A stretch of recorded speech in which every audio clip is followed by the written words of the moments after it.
उत्तर प्रदेश विधानसभा का बजट सत्र आज से शुरू हो गया है, जहां सबसे पहले राज्यपाल आनंदीबेन पटेल ने अभिभाषण पढ़ा और सरकार के विकास कार्यों के साथ उपलब्धियां गिनाई।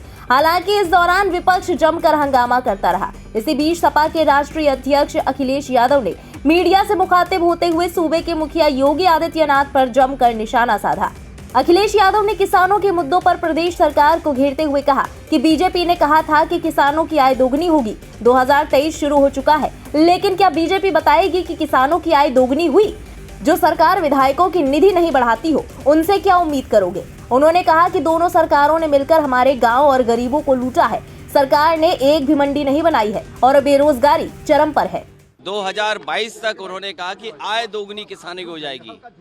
अगर आज भी हिसाब किताब लगाएं तो किसानों की आय दोगुनी नहीं हो पाई है।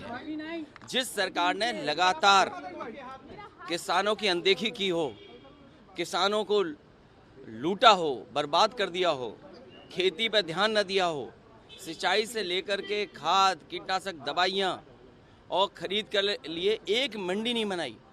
ये सरकार वो झूठी सरकार है जिसने कहा कि 1 लाख करोड़ जो मंडी है, किसान है, उसके इंफ्रास्ट्रक्चर के लिए पैसा देंगे। आप बताइए उत्तर प्रदेश में एक भी मंडी बनाई हो इन्होंने, जहां पर दूध में लगातार उत्पादन बढ़ रहा था।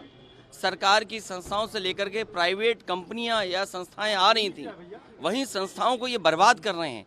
तो जहां ग्रामीण अर्थव्यवस्था को बेहतर करना था, दोनों सरकारों ने मिलकर के हमारे गाँव गरीब को लूटा है और बेरोजगारी तो चरम सीमा पर है।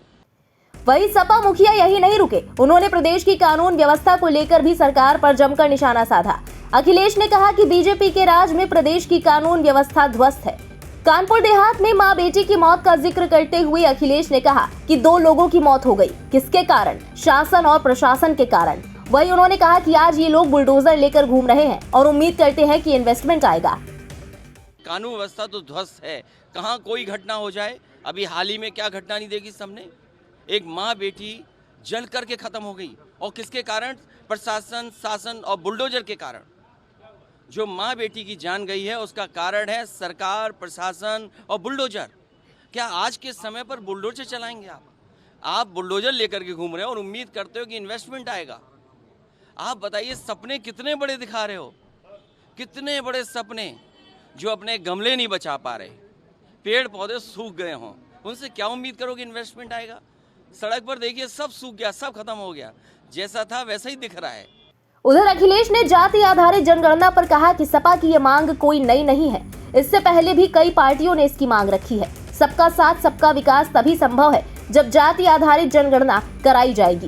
समाजवादी पार्टी कोई पहली बार जाति जनगणना के पक्ष में नहीं है। देश के बहुत सारे दल और समाजवादी पार्टी, जिस समय कांग्रेस की सरकार दिल्ली में थी, जनगणना शुरू हुई थी, उस समय नेताजी, शरद यादव, लालू जी, ये तमाम वो नेता थे, और दक्षिण भारत के बहुत सारे नेता जिन्होंने ये मांग की थी जनगणना जाति के आधार पर हो।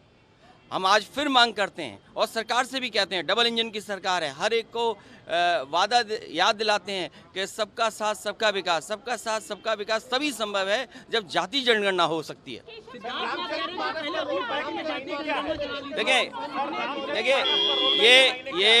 ये मुख्यमंत्री जी दूसरे प्रदेश से आए हैं, उन्हें उत्तर प्रदेश की जाति जनगणना से कोई मतलब नहीं है।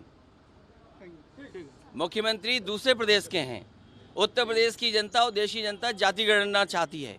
जाति जनगणना हो तभी हक सम्मान मिल पाएगा, नहीं तो बाबा साहब भीमराव अम्बेडकर जी के जो सपने थे वो वैसे ही अधूरे रहेंगे। बजट शुरू होते ही पक्ष और विपक्ष में तकरार बढ़ गई है। इसी कड़ी में पशुधन मंत्री धर्मपाल सिंह ने सपा पर निशाना साधा। धर्मपाल सिंह ने कहा कि सपा के पास कोई मुद्दे नहीं है। अगर वो कानून व्यवस्था की बात करे तो जनता उससे कोई उम्मीद नहीं करती। सपा विकास की बात करती है, लेकिन जनता उनसे ये उम्मीद नहीं करती। उत्तर प्रदेश में विपक्ष का सूपड़ा साफ है। जनता को पीएम मोदी और सीएम योगी के विकास कार्यों पर पूरा भरोसा है। समाजवादी पार्टी के पास कोई मुद्दे नहीं है। समाजवादी पार्टी कानून व्यवस्था की बात करे तो कोई जनता उम्मीद नहीं करती प्रदेश की। समाजवादी पार्टी गुंडागिर्दी समाप्त कर देगी। समाजवादी पार्टी यदि विकास की बात करे तो जनता उम्मीद ही नहीं करेगी समाजवादी पार्टी विकास कर सकती है। इसलिए उत्तर प्रदेश में विपक्ष का सूपड़ा साफ है और भारतीय जनता पार्टी की नीतियों में, रीतियों में माननीय योगी जी पर पूरी आस्था है। और देश के यशस्वी प्रधानमंत्री माननीय मोदी जी की नीतियों पर पूरा भरोसा है। गौरतलब है कि यूपी में आज से बजट सेशन शुरू हो गया है। इसके आरंभ होने से पहले ही सपा विधायकों ने विधानसभा के बाहर प्रदर्शन किया। इसके अलावा सदन में राज्यपाल आनंदीबेन पटेल के अभिभाषण के दौरान राज्यपाल वापस जाओ के नारे लगाए गए। बहरहाल आने वाले दिनों में आगे और क्या कुछ होता है ये तो वक्त ही बताएगा। फिलहाल इस खबर में अभी के लिए बस इतना ही। देश और दुनिया की बाकी खबरों के लिए सब्सक्राइब करें इंडिया पब्लिक खबर के YouTube चैनल को और बेल आइकन दबाना बिल्कुल ना भूलें।